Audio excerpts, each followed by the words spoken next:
할렐루야. 아멘. 이렇게 또 소개해서 나오니까 좋네요. 4월 첫 주일 예배에 함께한 저와 여러분들을 주의 이름으로 축복하고 환영합니다. 우리 4월도 더 풍성하고 복된 그러한 삶이 되기를 주님의 이름으로 축복합니다. 아멘. 올해는 우리 교회가 20살이 되는 해이죠. 20살. 개척을 하고 처음 몇 년 동안에는요, 아마 한 5년에서 7년까지는 그런 것 같아요. 사람들에게 몇 년 됐습니다 그러면 대부분의 반응이 그것밖에 안 됐어요 그러더라고요. 그런데 언제부턴가 몇 년 됐어요 그러면은 벌써 그렇게 됐어요? 이런 반응으로 바뀌더라고요. 맞아요. 벌써 20년이 되었습니다. 자, 20살이면은 20살이면 어른이잖아요. 성인이거든요.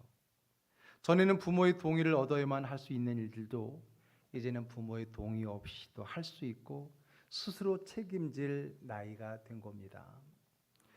저희 집 딸도 올해가 20살이거든요. 그래도 부모 눈에는 아직도 어리죠. 어려 보이면 그래서 이것저것 얘기를 하면 꼭 딸이 그럽니다. 아빠, 나도 이제 성인이야. 이렇게 이야기를 하더라고요. 맞습니다. 성인입니다. 어쩌다 보니까 어른이 되었습니다. 사실 우리도 그랬거든요. 우리도 20살 때 내가 생각했던 나의 20살과 우리 아이들의 20살이 꼭 다르게 느껴지지만 같은 또 마음이었을 겁니다. 자, 성인이 되었다는 것은, 어른이 되었다는 것은 이제 스스로 할 수 있게 되었다는 거죠.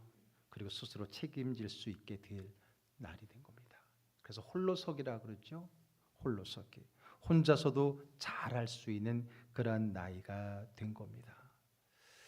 성경은 우리에게 때로는 정말 어린아이 같이 순결하라 그러면서 어린아이 같아라라는 말씀도 있지만은 때로는 단호하게 그 어린아이를 벗어나야 된다. 이제는 어른이 되고 선생이 되고 성숙해야 된다라고 말할 때는 우리로 하여금 그 어린아이 단계를 벗어나야 된다라고 말씀을 하고 있습니다. 히브리서를 볼까요? 5장 13절과 14절 말씀 같이 읽어보겠습니다. 이는 젖을 먹는 자마다 어린아이니 의의 말씀을 경험하지 못한 자요 단단한 음식은 장성한 자의 것이니 그들은 지각을 사용함으로 연단을 받아 선악을 분별하는 자들이니라. 아멘. 그래요. 어린아이의 신앙에 머물러서는 안 되고 이제는 더 성숙한 가르친 단계, 경험하는 단계로 가야 된다는 거죠. 자, 그럼 이 말씀에서 어린아이와 장성한 자, 즉 어른의 차이는 뭘까요? 그것은 경험과 분별입니다. 그렇죠? 자기의 삶의 그 경험치들이 바탕이 돼서 이제는 옳고 그름을 분별할 수 있는 나이가 되었다라고 하는 겁니다. 그렇죠? 그런데 시간이 오래 지났음에도 불구하고 여전히 어린아이에 머물러 있다면, 여전히 누군가가 도와주어야만 할 수 있다고 한다면 그건 안타까운 일이죠. 걱정되는 일이죠. 빨리 그 단계를 벗어나야 되는 것이죠. 그건 심각한 겁니다. 자, 오늘 본문은 예수님께서 잠시 3명의 제자들과 함께 산에 오르셨습니다. 흔히 말하는 변화산, 거기서 변화되셔서 천국에나 있을 법한 모세와 엘리야를 만나서 회의하고 대화하시는 장면이 등장을 하죠. 자, 그리고 난 다음에 이제 산에서 내려왔더니 남아있던 9명의 제자들 주변에 많은 사람들이 모여있고 시끌벅적한 거예요. 무슨 일이 있었는지 서로 논쟁을 하고 또 가만히 보니까 자기의 제자들이 굉장히 난처해 보였던 겁니다. 무슨 일인가 해서 주님이 물으시니까 그 중에 한 사람이 빨리 나서서 이렇게 이야기를 합니다. 자, 오늘 본문의 17절을 읽어보겠습니다. 무리 중에 하나가 대답하되 선생님, 말 못하게 귀신 들린 내 아들을 선생님께 데려왔나이다. 예, 귀신 들려서 말도 못하고 불에도 넘어지고 물에도 넘어지고 심각한 그 아이를 고쳐달라는 마음으로 예수님께 나왔다는 거예요. 그런데 어떻다는 거예요? 자, 그 다음 절 후반부를 읽어보겠습니다. 내가 선생님의 제자들에게 내쫓아 달라 하였으나 그들이 능히 하지 못하더이다. 자, 한마디로 자신의 아들이 귀신이 들려서 불에도 넘어지고 물에도 넘어지고 정말 심각하고 안타깝죠. 그런 자녀를 보는 부모의 마음은 어떻겠습니까? 그래서 예수님의 소식을 듣고 예수님은 많은 병을 치유하고 심지어는 귀신도 떠나가더라는 그 소문을 듣고 한 걸음에 달려왔거든요. 그런데 가는 날이 장날이라고 주님이 계시지 않는 거예요. 주님의 제자들만 거기에 있는 거예요. 그래도 어떻습니까? 주의 제자들이니까 똑같은 사역을 할 수 있겠지라는 마음에 제자들에게 자신의 아들을 부탁했습니다. 그런데 제자들이 아무리 힘쓰고 애써도 귀신이 나가지 않는 거예요. 그것 때문에 문제가 생기고 그것 때문에 찾아온 사람들도 많은 사람들도 거기에 대해서 여러 가지 변론을 하면서 시끌벅적했다라고 하는 거죠. 자, 그 얘기를 듣고 예수님께서 이렇게 말씀을 하십니다. 자, 19절 말씀 읽어볼게요. 대답하여 이르시되 믿음이 없는 세대여 내가 얼마나 너희와 함께 있으며 얼마나 너희에게 참으리요 그를 내게로 데려오라 하시매. 내가 얼마나 너희와 함께 있어야 되느냐, 내가 얼마나 너희와 함께하고 사사건건 다 도와주어야만 일이 해결된단 말이냐, 그런 얘기잖아요. 그럼 여러분, 이 얘기는 내가 얼마나 너희와 함께 있어야 되느냐라고 탄식하는 이 탄식은 누구를 향한 탄식이었을까요? 제자들일까요? 그 아이의 아버지일까요? 아니면 거기에 모이던 모든 사람들일까요? 아마 이 모두를 다 가리키는 말일 것입니다. 내가 얼마나 더 너희와 함께 있어야 너희가 일을 스스로 처리할 수 있겠느냐라는 거죠. 사실 이 말을 듣고 제일 마음에 찔린 사람들이 누구였을까요? 일단은 제자들이었겠죠. 왜냐하면 예수님을 3년이나 따라다녔는데도 불구하고 하나도 그 일을 처리하지 못하고 있는 그들 스스로가 더 먼저 답답했을 거라고 하는 거죠. 여러분, 이런 말이 있잖아요. 서당계 3년이면 풍어를 읊는다고 하는데 예수님을 3년이나 따라다녔다면 흉내라도 내고 좀 뭔가 해야 되는데 아무것도 하지 못하는 그들이 너무 무능해 보였던 거예요. 얼마나 스스로가 땀 뻘뻘 흘리고 예수님 오시기만을 기다렸을까요? 그런 장면이 더 연출되었을 겁니다. 아니, 예수님이 옆에서 하는 걸 보면 굉장히 쉬워 보이는데 왜 우리는 안 될까? 그러면 여러분, 이 일은, 귀신을 내어 쫓는 일은 예수님밖에 할 수 없는 걸까요? 제자들에게는 귀신을 쫓아낼 능력이 없는 걸까요? 아닙니다. 아닙니다. 여러분, 제자들에게도요, 귀신을 내어 쫓는 능력이 있었습니다. 왜냐하면 예수님께 이미 부여받았거든요. 언제요? 자, 지금 오늘 본문이 마태복음 9장인데 6장으로 한번 가보겠습니다. 그 앞에 6장의 7절 한번 읽어보겠습니다.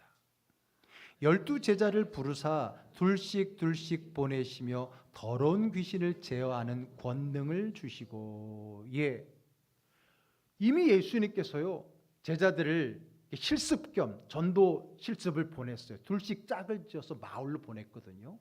근데 그냥 보낸 게 아니에요. 능력을 주어서 보낸 거예요. 무슨 능력? 복음을 전하는 능력. 또 복음을 전하면서 일어나는 많은 일들을 해결할 수 있는 능력, 그 중에서도 귀신을 내어 쫓는 능력을 이미 주셨다고 그랬어요. 성경은. 심지어 13절로 가보게 되면 그 능력을 활용해서 많은 귀신이 쫓아냈다라고 성경은 분명히 기록하고 있거든요. 그런데 왜 그들은 지금 하지 못하고 있는 건가요? 능력이 없어서 못한 게 아니잖아요. 왜 못한 겁니까? 예수님 말씀 표현에 의하면 뭐가 없기 때문이에요? 믿음이 없기 때문인 거죠. 믿음이 없기 때문에. 능력이 없는 게 아니라 믿음이 없기 때문이라는 겁니다. 아하, 그럼 여기서 우리 정리할 수 있는 게 있어요. 아, 그렇구나. 능력이 있어도 믿음이 없으면 못하는 거예요. 반대로 능력이 없어도 믿음이 있으면 할 수 있는 거예요. 그들에게는 뭐가 없었어요? 능력이 없던 게 아닙니다. 경험이 없던 게 아닙니다. 능력도 있고 경험도 있지만 오늘 믿음이 없기 때문에 할 수가 없었어요. 그러면 여러분, 왜 믿음이 없었을까요? 그럼 믿음이 왜 떨어졌을까요? 제자들의 믿음이 갑자기 떨어질 이유가 뭘까요? 그건 단 하나예요. 뭐예요? 예수님이 그 자리에 계시지 않았다는 거예요. 예수님이 그 자리에 보이지 않았기 때문에 그 예수님의 빈자리가 너무 컸기 때문에 그들은 능력을 가지고도 할 수 있음에도 할 수 없었다는 거죠. 사실 얼마 전에도 그랬습니다. 아까 잠시 보았던 그 6장의 뒷부분으로 가보게 되면은 그 사건이 있고 난 다음에 예수님께서 오병이어의 기적을 일으키시고 난 다음에 제자들을 먼저 갈릴리 호수 바다 건너편으로 보내셨어요. 그리고 예수님께서는 따로 산에 올라가 기도하셨죠. 그때 배를 타고 오던 제자들에게 무슨 일이 생겼었습니까? 풍랑이 만납니다. 풍랑을 만나게 됩니다. 풍랑을 만나게 되는 거예요. 그 풍랑은 갈릴리 베테랑 어부들조차도 손을 쓸 수 없는 풍랑이었고, 그래서 결국은 배가 뒤집혀질 위기에 처하게 되고, 그로 인해서 제자들은 큰 두려움에 빠지게 되었던 겁니다. 아니, 조금 전에 오병이어라고 하는 큰 기적을 경험했음에도 불구하고 그들은 당장의 문제 앞에 두려움에 떨 수밖에 없었던 겁니다. 왜요? 예수님이 거기 계시지 않았거든요. 기적은 예수님 옆에 계셔야만 되는 줄 알았는데 그 예수님이 계시지 않았던 겁니다. 정확히 말하면 주님이 보이지 않았기 때문이죠. 그 두려움이 얼마나 컸는지 예수님이 급하게 무리를 걸어오셨을 때도 그 예수님을 예수님으로 알아본 것이 아니라 유령으로 알아볼 정도로 더 두려움에 떨고 있었다는 거예요. 그때도 예수님께서 이렇게 말씀하셨습니다. 자, 6장 50절 읽겠습니다. 그들이 다 예수를 보고 놀람이라. 이에 예수께서 곧 그들에게 말씀하여 이르시되 안심하라, 내니 두려워하지 말라 하시고. 예. 자, 왜 예수님은 그들과 함께 가시지 않고 그들만 보냈을까요? 이럴 거면 같이 출발하시지. 왜 오실 거면 왜 이런 일을 연출하셨을까요? 맞습니다. 연출한 게 맞습니다. 여러분 한번 생각해 보자고요. 예수님은 이제 그분의 메시아의 사역의 말미에 와 있습니다. 이제 곧 예루살렘에 가서 십자가를 짐으로써, 물론 부활을 하지만 다시 승천을 하심으로써, 육신으로서 그들의 보이는 예수님으로서는 그들과 있을 날이 멀지 않았던 겁니다. 그러므로 예수님께서는 이제 내가 보이지 않더라도 그들이 보이지 않는 나에 대한 믿음을 가지고 살기를 무엇보다 원하셨던 거죠. 그래서 그랬는지 어쩌면 이러한 시간을 체험을 통해 그들에게 가르쳐 주기 원했는지 그러한 시간을 가졌었다라고 하는 겁니다. 그래요. 내가 없지만 그럼에도 불구하고 내가 함께 한다는 것을 가르쳐 주기 위해서, 내가 눈에 보이지 않는다고 너희와 함께 하지 않는 게 아니라는 것을 그들에게 가르쳐 주기 위해서 이러한 일련의 사건들을 예수님은 계속해서 그 제자들이 경험하게 하셨다라고 하는 겁니다. 그러므로 믿음이라는 건 뭘까요? 바로 그것을 아는 게 믿음인 겁니다. 어떤 상황에도 보이지 않더라도 그 주님은 늘 나와 함께 하신다라고 하는 것을, 보이지 않는 그 주님이 나와 함께하고 있음을 믿는 믿음을 갖기를 주님은 원하셨다는 거예요. 그리고 그것이 믿음이라는 겁니다. 그것을 마음에 믿고 느끼는 것이 믿음이라고 하는 겁니다. 다시 오늘 본문으로 와서, 자, 그런 사건들이 있었음에도 불구하고 여전히 그들은 예수님이 보이지 않았을 때 믿음이 없어지고 믿음이 떨어지고 어떤 상황에도 두려움에 빠지는 것을 보게 됩니다. 그래서 예수님께서 다시 한번 그들에게 이렇게 말씀으로 가르쳐 주시죠. 23절을 읽겠습니다. 예수께서 이르시되 할 수 있거든이 무슨 말이냐? 믿는 자에게는 능히 하지 못할 일이 없느니라 하시니. 아멘. 믿는 자에게는 못할 일이 없다는 거예요. 그럼 여러분 무엇을 믿는 겁니까? 무엇을 믿으라는 거예요? 아, 나는 예수만 믿기만 하면 뭐든지 할 수 있어. 그것을 믿으라는 거예요? 아니에요. 아니에요. 여러분 이 말씀을 잘못 적용을 하게 되면 결국은 여러분들이 하고 싶은 것에 이것을 적용하고 그것이 되지 않았을 때 그 모든 핑계를 주님께로 향할 때가 우리가 얼마나 많아요. 주님, 믿으면 된다. 믿음으로 하면 믿는 자에게 능치 못한 일이 없다고 했는데 왜 이렇게 안 되는 일이 많아요? 이렇게 반문할 때가 많죠. 여기서 믿으라고 하는 것은, 믿는 자라고 하는 것은, 난 예수 믿으니까 뭐든지 하면 잘 돼 라는 것을 믿는 게 아니라 어떤 일이든 주님이 나와 함께 하시고 그 자리에 동행하신다는 것을 믿는 믿음을 이야기하는 겁니다. 실패할 때, 그 일이 안 될 때, 그때는 주님이 안 계시기 때문입니까? 아니죠. 물론 그럴 수도 있겠지만 주님이 원하지 않는 일일 수도 있는 거잖아요. 주님이 이 시간 나와 함께 계시다는 걸 믿는 그 믿음을 이야기하는 겁니다. 그러므로 주님이 나와 함께하고 있다는 그것만으로도 우리는 어떤 상황에서도 담대할 수 있다라고 하는 거예요. 그 믿음인 겁니다. 착각하지 마세요. 무슨 일이든 다 할 수 있다는 게 믿음이 아닌 겁니다. 어떤 일이든 주님이 나와 함께 하신다는 거예요. 주님이 도와주신다는 겁니다. 그래서 주의 뜻이 있을 때 그 일이 이루어질 수 있고, 주님이 아니라면 막아주시는 것도 은혜인 거죠. 때로는 실패도, 때로는 안 되는 것도 은혜일 수 있다는 거예요. 중요한 것은 주님이 그 시간 나와 함께 하시면 되는 거예요. 그러면 되는 일은 되게 할 것이고 안 될 일은 안 되게 하시는 것, 그것이 은혜인 거죠. 주님이 나와 함께 계심을 믿는 것. 그래서 때로는 하지 못해도, 실패도 낙심하지 않을 수 있는 믿음입니다. 오늘 말씀이 빈자리입니다. 왜 우리가 이 빈자리, 보이지 않을 때 쉽게 낙심하고 절망하고 머뭇거리냐는 거예요. 우리의 믿음은 보이지 않지만 보게 하는 것이 믿음입니다. 아멘. 믿음은 보게 하는 거예요. 봐야 믿는 게 아니라 믿을 때 그 믿음이 우리 앞에 주님을 보게 할 수 있는 겁니다. 이런 과정들을 걸치고 나서요, 저는 항상 이 본문을 통해 항상 어느 본문을 생각하냐면은 주님이 부활하시고 승천하시고 난 후에 남겨진 제자들, 사도행전으로 가보게 되면 이런 가르침과 체험을 통해서 경험치와 분별력을 갖고 믿음을 갖게 된 제자들이 어떻게 변했는가, 사도행전을 가보면 알게 됩니다. 사도행전 3장에 가보게 되면 예수님의 부활과 그 은혜의 성령의 충만함을 받은 그 베드로와 요한이 이제는 빗장을 걸어 잠궜던 숨어있던 그 자리를 박차고 나가서 부활의 주님을 증거하기 시작하죠. 기도하러 올라가다가 늘 성전 앞에 있었던, 나면서부터 걷지 못했던 척추 장애인에게 찾아가서 이렇게 외치죠. 내가 내게 은과 음을 줄 것 없지만은 내게 있는 내 것으로 준다. 뭐예요? 나사렛 예수님의 이름으로 일어나 걸어라 했을 때 그를 일으키는 기적의 주인공이 됐잖아요. 그 자리에 보이는 예수님이 계셨습니까? 아니거든요. 어떻게 그렇게 변했습니까? 그에게 믿음이 생겼기 때문이에요. 부활의 믿음, 성령의 충만함을 통해서 보이지 않는 그 주님이 나와 함께하고 있다는 믿음을 갖고 있었기 때문에 그는 보이는 예수님은 보이지 않았지만 담대하게 그의 손을 잡아 일으킬 수 있는 예수님과 같은 기적의 주인공이 될 수 있었다는 겁니다. 그렇습니다. 그렇습니다.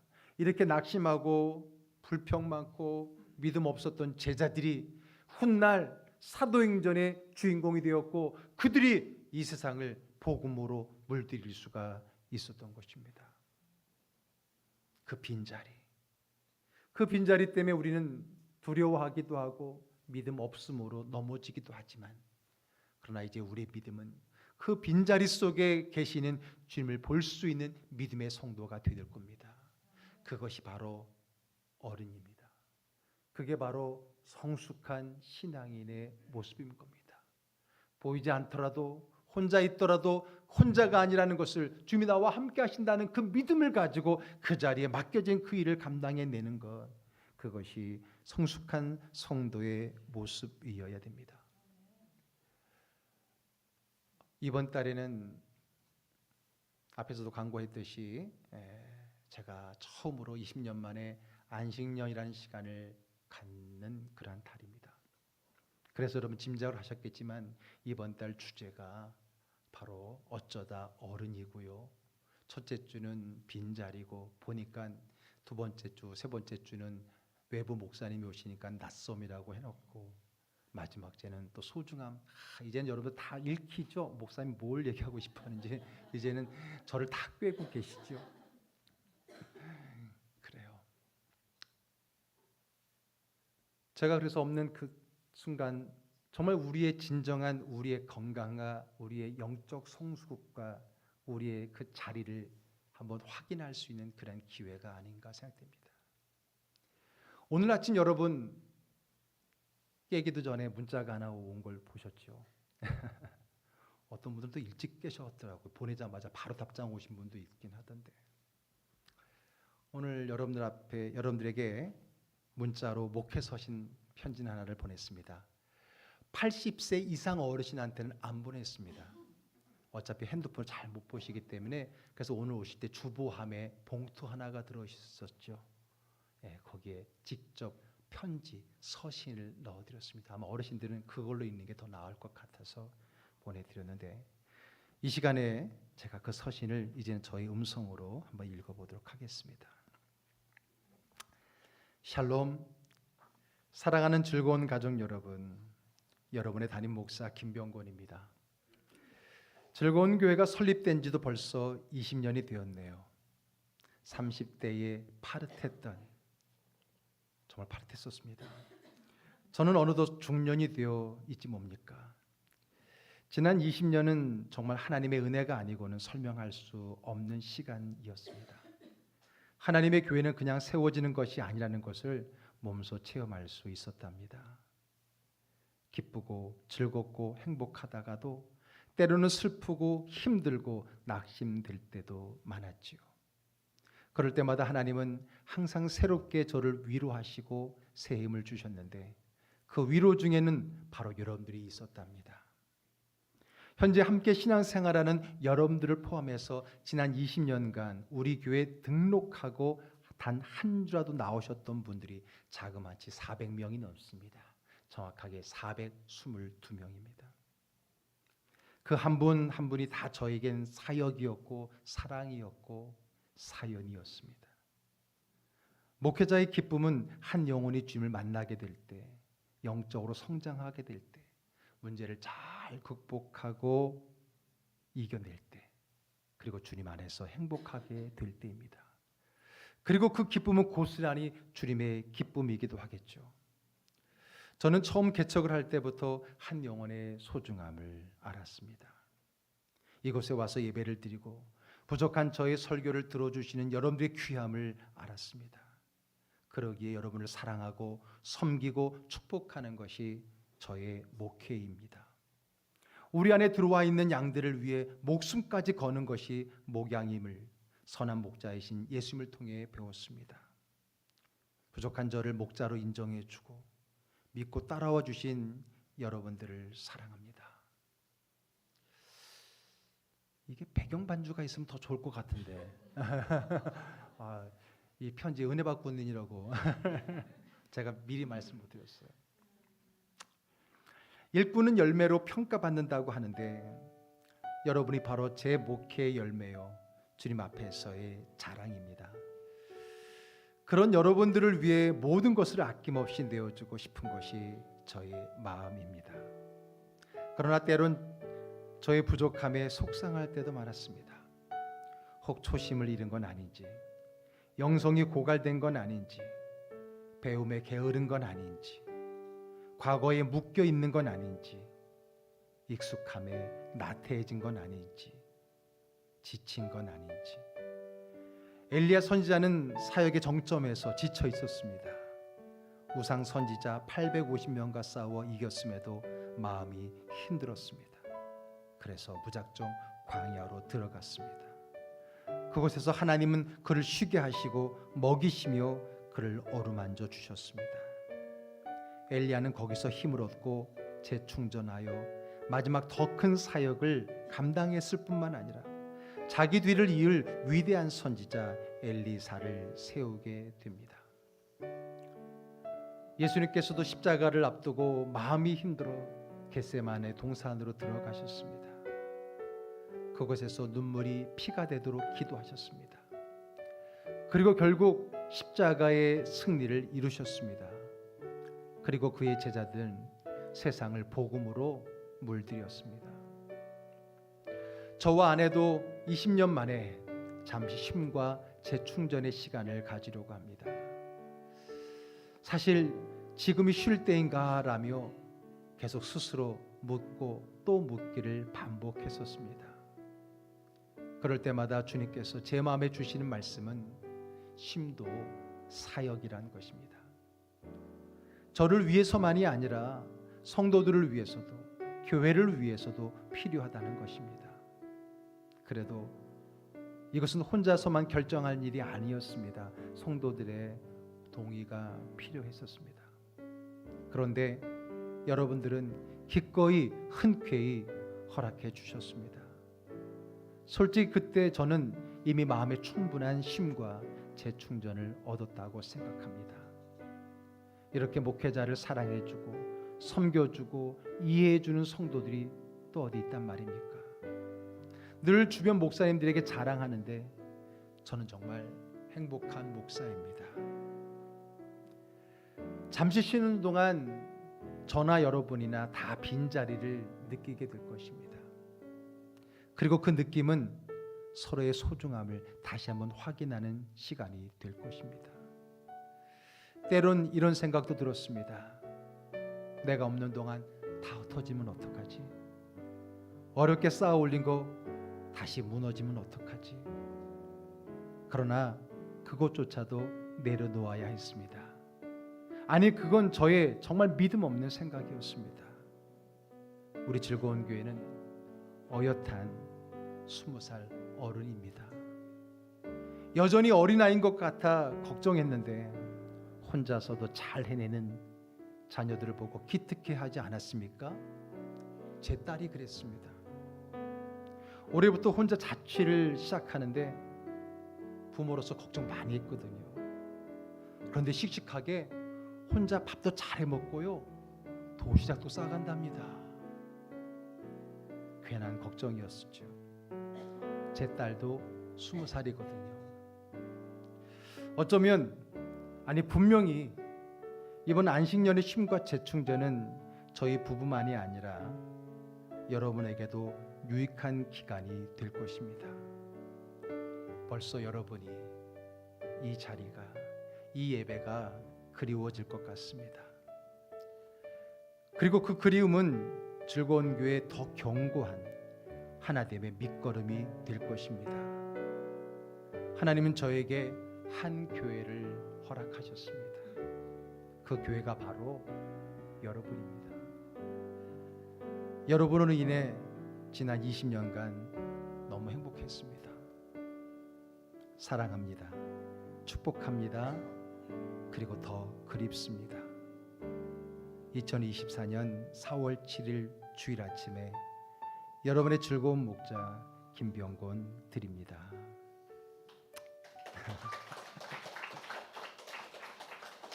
어디 멀리 오래 떠나는 사람 같은데 그런 마음입니다.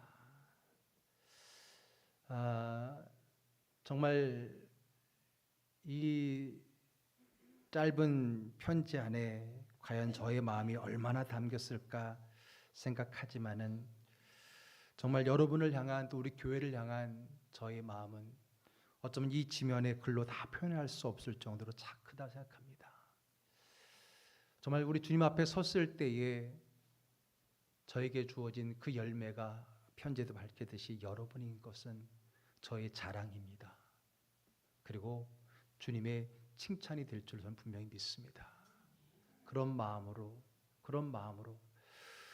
쉼도 사역이라는 그런 마음으로 잠시 그런 시간을 갖고자 하는 것은 어쩌면 앞으로 우리 즐거운 교회를 향한 하나님의 더 크신 은혜와 비전을 향한 하나님의 놀라운 계획이 될 것으로 분명히 믿습니다. 그렇죠. 저는 그래서 제가 보이지 않을 때, 제가 보이지 없을 때 여러분들이 더 잘하는 모습을 기대합니다. 제가 샘날 정도로. 뭐야, 내가 없으니까 더 많이 나왔어? 더 열심히 해? 그럴 정도로. 그게 성숙한 자의 모습이고, 부모님이 걱정했지만은 혼자 있을 때 잘하는 모습 보고 이제 우리 애가 컸구나 라고 느끼는 것처럼 우리 교회도 그런 교회로 잘 세워져 갈 줄 분명히 믿고요. 그리고 우리 즐거운 교회 주님 오시는 그날까지 이제는 어린아이가 아니라 성숙한 교회로서 정말 주님 앞에 그 빈자리이지만 그 빈자리에서 우리와 함께 하시는 주님을 기대하고 그 주님을 바라보는 바른 믿음을 가지고 함께 성숙한 믿음의 교회 세워갈 수 있게 되기를